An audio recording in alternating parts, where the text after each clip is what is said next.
Mark had always believed that trust was the foundation of a happy marriage. He and Emily had been married for 8 years, and while they had their ups and downs, he thought they were solid.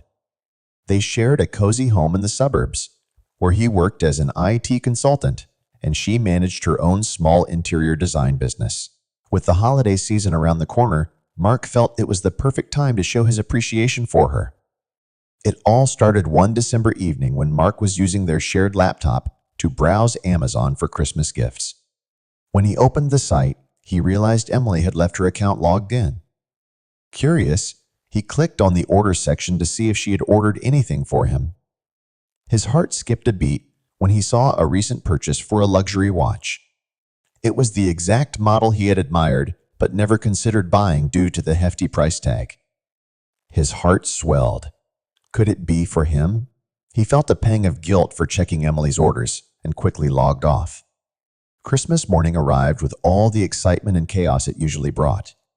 Mark handed Emily her gift first, a delicate gold bracelet she had pointed out months ago.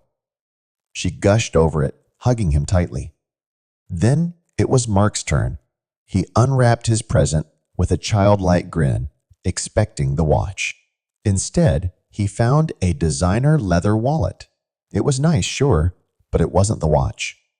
Confused, he masked his disappointment and thanked her. "Do you like it?"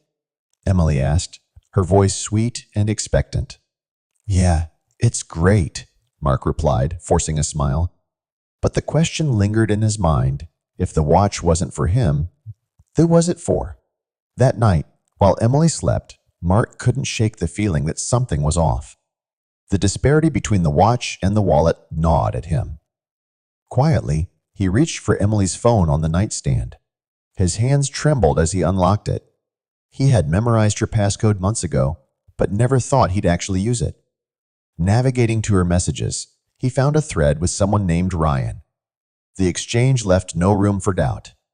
Emily had been seeing Ryan for months. There were photos, flirtatious texts, and even a confirmation that the expensive watch had been a gift for him. Mark's chest tightened. He felt betrayed, humiliated, and furious all at once. The next day, Mark confided in his best friend, Dave. They had been close since college, and Dave had always been the pragmatic one. "You sure about this?" Dave asked before Mark showed him the screenshots. "I wish I wasn't," Mark replied. His voice strained and showed Dave the evidence he had. "I need to figure out what to do next." Dave read through the messages and leaned back in his chair, thinking. "Don't confront her yet. Gather all the proof you can. If this goes to divorce court, you'll need it." Mark nodded.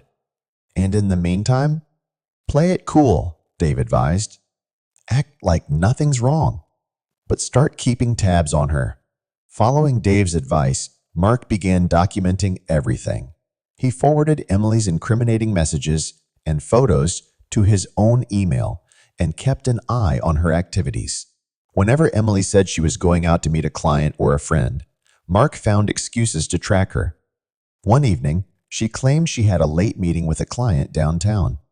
Mark followed her car and watched as she parked near a boutique hotel. Suspicious, he waited in his own car, heart pounding. Sure enough, a man, Ryan, greeted her at the entrance, and they went inside together. Mark's mind raced. This was it. He had all the confirmation he needed. But instead of confronting her, he decided to make his move carefully. Inspired by a suggestion from Dave, he called the hotel and arranged for a bottle of champagne to be sent to their room with a note. He kept the wording simple but devastating. "Congratulations on your impending divorce. Love, your soon-to-be ex-husband." Later that night, Mark returned home and acted as though everything was normal. Emily came home a few hours later, visibly uneasy. She didn't mention where she had been, and Mark didn't ask. Over the next few days, she seemed distracted and jumpy, often glancing at her phone with a worried expression. Mark suspected she was trying to figure out whether the note had been a cruel prank or if he had discovered her secret. Meanwhile, Mark met with a divorce lawyer. Armed with the evidence he had collected, the lawyer assured him that the case was strong. Given the proof of infidelity, we can argue for a favorable division of assets, the lawyer explained. Mark felt a grim satisfaction.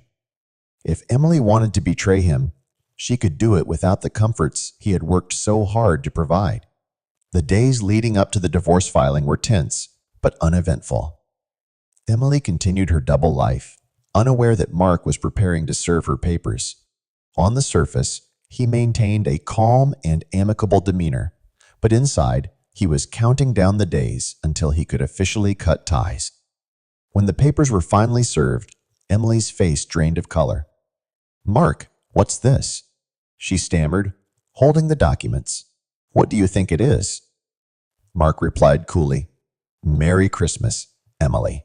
She opened her mouth to protest, but quickly realized there was no point.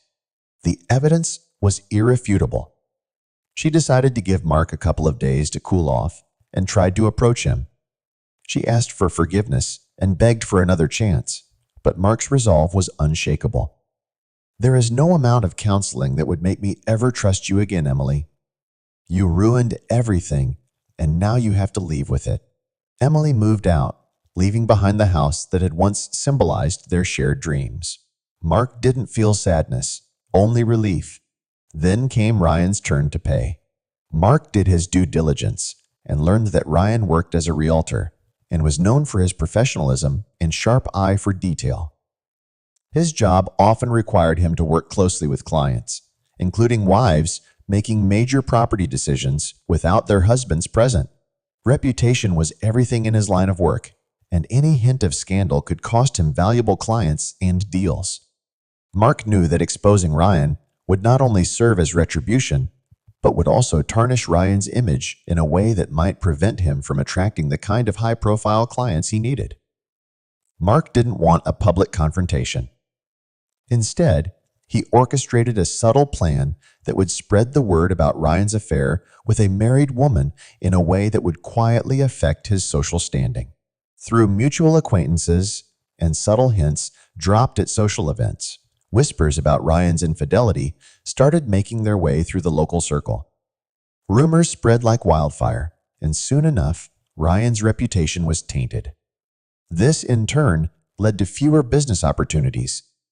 People hesitated to engage with someone whose personal integrity was now in question. Invitations to business meetings and social gatherings dried up.